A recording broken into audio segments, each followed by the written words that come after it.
Welcome to the July 20, 2010 meeting, the Glendale Housing Authority. May we have a roll call, please? Authority members: Draymond. Here. Friedman. Here. Mincy. Here. Najarian. Here.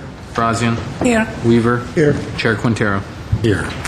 May we have your report? The agenda for the July 20th, 2010 regular meeting of the Glendale Housing Authority was posted on Thursday, July 15, 2010, on the bulletin board outside City Hall. What's next? Next is oral communication. Discussion is limited to items not part of this agenda. Each speaker is allowed 5 minutes. Members of the Housing Authority may question or respond to a speaker, but there will be no debate or decision. The matter may be referred to staff through the Executive Director for investigation and report. I have one card, Herbert Milano.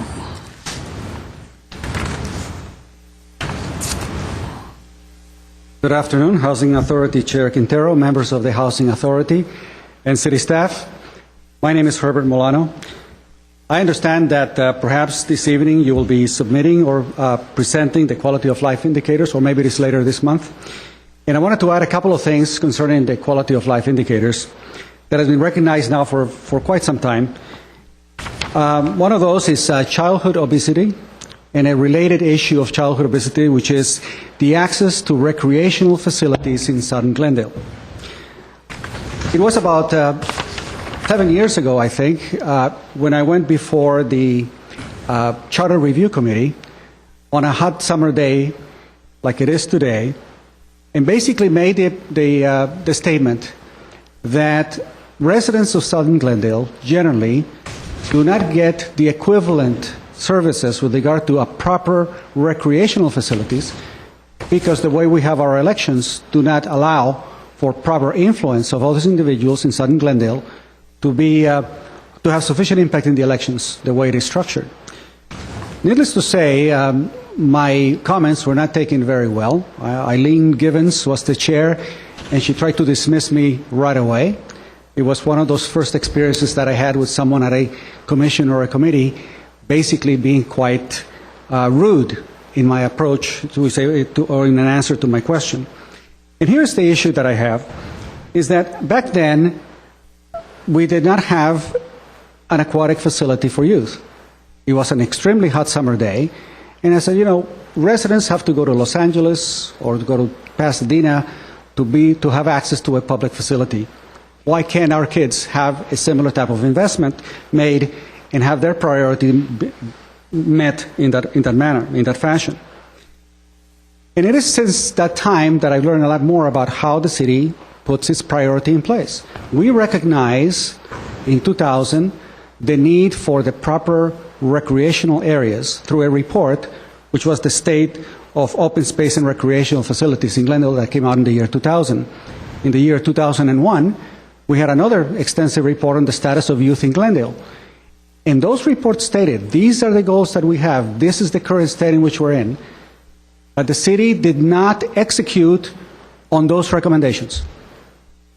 Not fully, especially in the area with regard to what it needed to do with regard to providing accessibility to proper youth programs in the city. And there was a recommendation for $700,000 a year, and a few other things as well. And so I come here to remind you that the studies have been done, the objectives have been set, but the execution has not been done. And so whenever I take a look at what has transpired with regard to pay, overtime pay, and pensions, is when I begin to see that the priorities of the City Council is first to the employee unions and last towards the needs of the community. So I took the liberty of giving you copies of the average personal wages and salaries and how they have increased, 49% in the 10 years that is covered here. And then with regard to the miscellaneous, 38% increases on the average salary.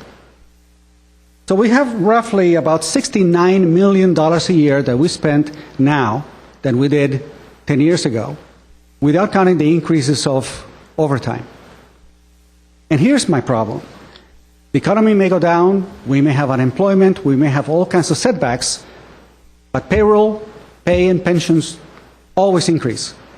But the needs of the community always seem to take a back seat.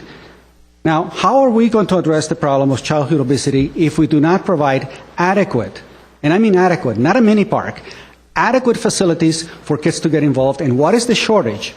What is the need that is not being met? How many kids are there that truly need adequate facilities? And we basically come back to and say, we don't have the money. We don't have the money because our money is going here, into the sinkhole.